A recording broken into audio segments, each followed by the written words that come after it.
Visit our website startupstories.in for more inspirational stories and updates from the startup world.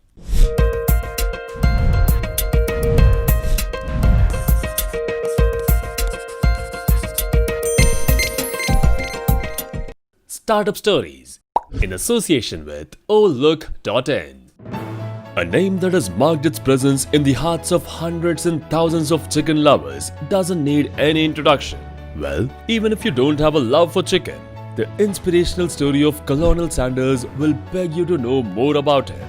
This story is about a man who has been an excellent example of persistence, commitment, and determination.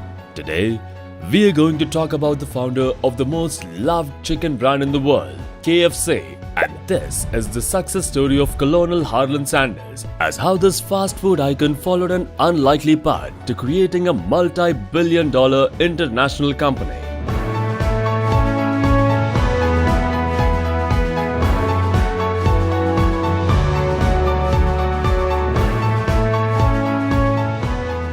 The story starts with Harlan Sanders, who was born in the small town of Indiana in the year 1890. At the age of 12, after his father passed away, he took the responsibilities on his shoulder and left home to find some job to support his poverty-stricken family.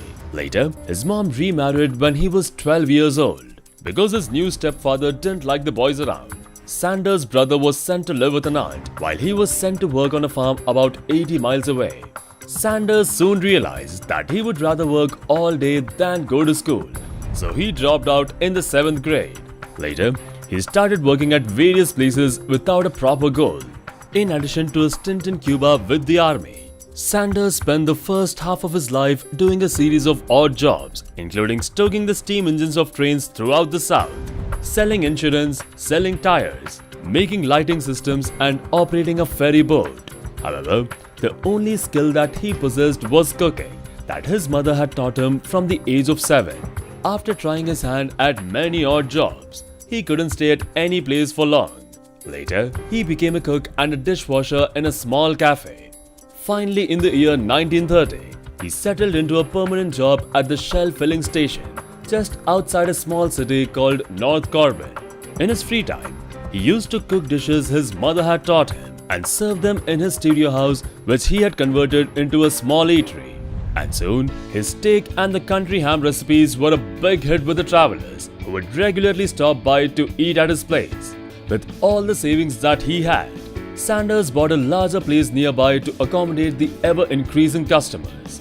He increased the dishes and included the legendary fried chicken recipe for the first time in 1936. By the year 1937, he again expanded the hotel, which now accommodated up to 150 people at the same time.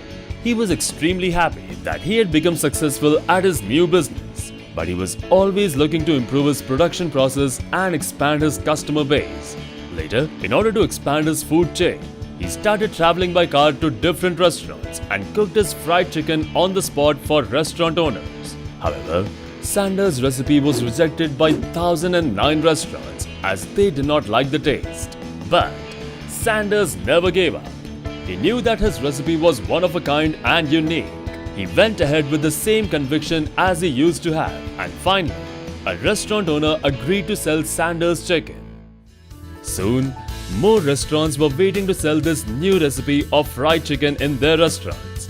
By 1963, nearly 600 restaurants were selling the recipe. After 4 years, Kentucky Fried Chicken was at the peak of glory. But Sanders decided to sell the corporation to a private investor named John Y. Brown. Under the deal, he received $2 million in cash and remains the official face of the company, for which he was paid about $250,000 every year.